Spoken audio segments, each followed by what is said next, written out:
ওই অ্যাঙ্গেলেই দেখি যেটা আল্লাহ প্রদত্ত। এই সম্পূর্ণ জিনিসটা হলো আল্লাহর অভিশাপ, এবং আল্লাহ দেখিয়ে দিয়েছে যে আমি, এটা কিন্তু ডিফিট না, এটা পতন।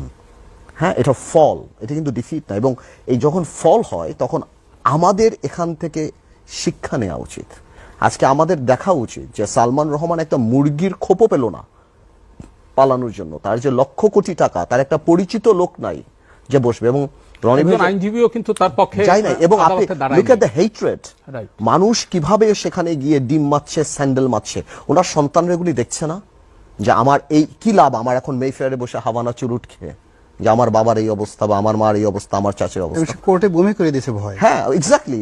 আছে কি লাভ কি? আমি যখন দেখছি সোশ্যাল স্ট্যান্ডার্ড কোথাও গেল, টাকা doesn't matter, even a prostitute makes money, it seriously doesn't matter আপনি কতটা পায়। টাকার সাথে যদি, শুনেন আমি আপনাকে একটা কথা বলি, এই কথাটা মনে রাখবেন, আপনি যদি টাকা পয়সা কামাই করেন না, দ্যাটস প্রফিট।